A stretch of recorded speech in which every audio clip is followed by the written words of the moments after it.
Offered my cousin a $10,000 loan. She replied, double it, or forget it. My shocking response turned the tables. This is about my cousin, let's call her Lily, and the time she tried to squeeze $20,000 out of me in the most entitled way possible. This isn't the first time she's pulled something like this, but it's definitely the last time I let her get away with it. A bit about me first. I'm 48, living in Boston, and I've spent decades working my way up in finance. It hasn't been easy, and I've made a lot of sacrifices to get here. I'm not a millionaire or anything, but I'm financially comfortable and proud of it. I've done all this on my own, starting from a tiny apartment, working odd jobs, taking night classes, you name it. Lily, on the other hand, is in her early 30s and lives back in Indiana, where our family's from. She's had a rough time over the years, but if we're being honest, a lot of her troubles are self-inflicted. She's bounced around from one low-paying job to another and never seems to keep any of them. Part of me always wanted to help her, but I also knew she had a habit of wasting money, living beyond her means, and never taking responsibility for her own actions. For years, Lily has had this sense of entitlement, like somehow my success is something I should share with her. It wasn't outright at first. She'd make little comments, hinting at how lucky I was or that family helps family. I always tried to ignore it. But this summer, it finally reached a breaking point. One day, completely out of the blue, Lily called me. Normally, we don't talk much outside of the occasional family gathering or holiday. So when I saw her name pop up on my phone, I immediately felt like something was off. But I answered anyway, and, well, she cut straight to the chase. She needed money. Not a little bit of money, not a "can you help with my phone bill" amount of money. She was asking for $10,000. Apparently, she'd lost her job, had fallen behind on her rent, and couldn't make her car payments. She was in a tough spot and didn't have anyone else to turn to.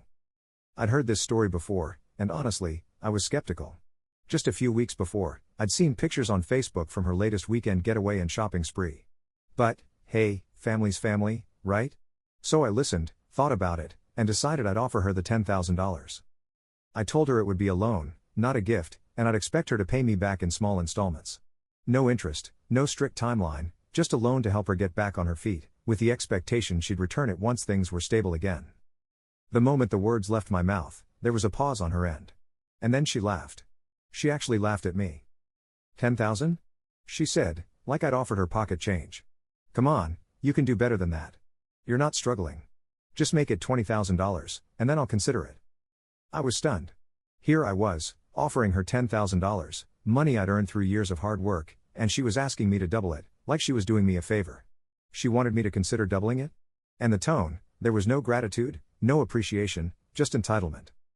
"Double it or forget it," she said, as if I should feel lucky she was even asking.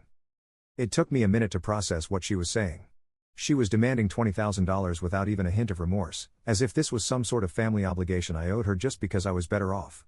I don't even remember exactly what I said in response, but I know I was firm. I told her the $10,000 was the offer, take it or leave it. I wasn't about to be bullied into giving her more. But then she started playing games, saying, "If you really cared about family, you'd help me out without all these conditions." She went on about how $10,000 wasn't enough to fix her problems and that I was just being stingy. She said it was nothing to someone like me and started throwing in lines about how family should help family, no questions asked. I was furious, but I kept my cool. That's when I decided to hit her with something she wouldn't expect. I said, "All right, let's say I do lend you the $20,000. But if I do that, I want it in writing." I could tell she was caught off guard. I kept going, "I'll have my lawyer draw up a contract. You'll agree to pay me back with interest, let's say 10%. And if you default on the payments, I'll take legal action." She was dead silent.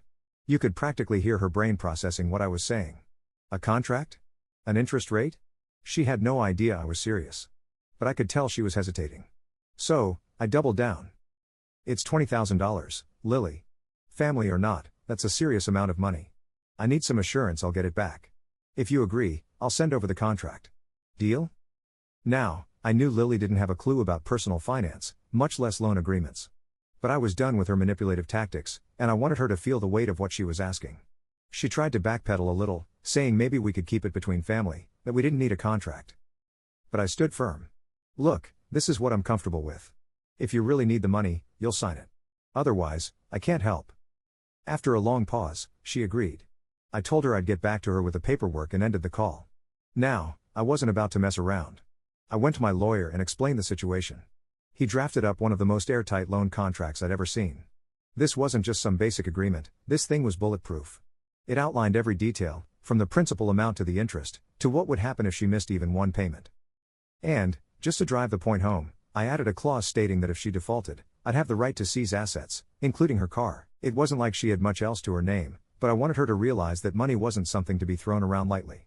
I sent the contract over, along with a friendly message reminding her that I was looking forward to helping her out, if she was still interested. Hours passed, and I didn't hear a thing. Then, the phone rang. It was Lily, and she was fuming. She went on a tirade, calling me every name in the book. I was heartless, cold, greedy, you name it. She claimed that no family would ever ask another family member to sign something like this. She ranted that I was all about money and didn't care about family at all. I calmly reminded her that she was the one who'd laughed at the $10,000 offer and asked me to double it. I said that if she was going to ask for $20,000, I had every right to protect myself. She hung up on me after that, and I thought maybe that was the end of it. But then things got interesting. So after Lily hung up on me, I figured that was the last I'd hear from her. I thought maybe she'd sulk for a bit, realize how ridiculous she'd been, and then move on. But, of course, that would be too easy, right? Nope. Instead, she went on a full-scale revenge tour of her own, only it completely backfired. A few days later, I started getting texts and calls from family members. My aunt, my uncle, a couple of cousins, they all seemed to have something to say about how stingy I was and how family shouldn't turn their backs on family. I was confused at first, but then one of my cousins filled me in. Apparently, Lily had been telling everyone in the family that I had refused to help her in her time of need. She'd twisted the story to make it sound like I'd laughed at her when she asked for help, that I'd mocked her financial problems, and that I was just flaunting my money in her face. Basically, she painted me as the villain. This really got to me. I'd spent years being there for my family, helping out when I could, and making sure everyone knew I was reliable.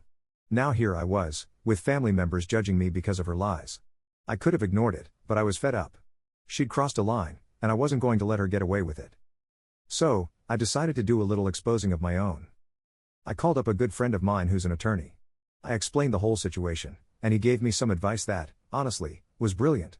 The next time I got a call from a family member about what Lily was saying, I very calmly explained my side of the story. I told them exactly how she'd laughed at my $10,000 offer and demanded $20,000 instead. And then I took it a step further. I shared the recording. Remember how I mentioned I'd had a family member secretly record our last phone call, just in case things went south? Well, I played that recording for anyone who doubted me. They heard Lily laughing, heard her demanding $20,000, and heard her scoff at the idea of paying anything back. I went through the family list, one by one, sharing the recording and letting everyone hear the truth.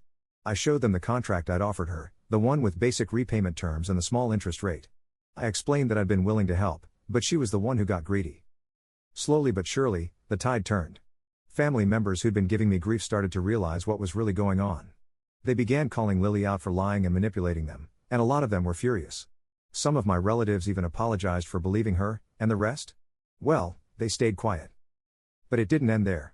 Lily, who was now officially in hot water with the family, doubled down. She tried to save face by claiming I'd doctored the recording, that I was making it all up to make her look bad. She even tried to post about it on social media, tagging me and saying that I was a snake who cared more about money than family. Well, that was a mistake. I replied to her post with screenshots of the text messages where she'd agreed to the loan terms. I also shared parts of the contract and politely reminded her that everything she'd agreed to was in writing. Then I let her followers know that if she needed $20,000 that badly, she was still welcome to sign the contract and take the loan. That post blew up. Friends, family, even people I didn't know started commenting, pointing out how entitled she sounded, and questioning why she thought she deserved $20,000 with no strings attached. The backlash was intense, and she ended up deleting the post. But the damage was already done. After that, Lily went silent for a while. No more family smearing, no more social media posts. But then I heard from a mutual friend that she'd finally been kicked out of her apartment because she couldn't pay rent. She was also way behind on her car payments, and without the help she'd tried to bully out of me, she couldn't keep up with her lifestyle. From what I hear, she ended up having to move back in with her parents. And the family? Most of them are done with her. No one's rushing to her aid, and she burned so many bridges that she's pretty much on her own. Last I heard, she's still looking for work and struggling to keep her head above water. I could have just let her talk behind my back, but honestly, exposing her lies was worth every second. She thought she could manipulate me into giving her a free pass, but instead, she got a harsh dose of reality. In the end, I kept my money, kept my reputation, and Lily? Well, she lost the last bit of family support she had left.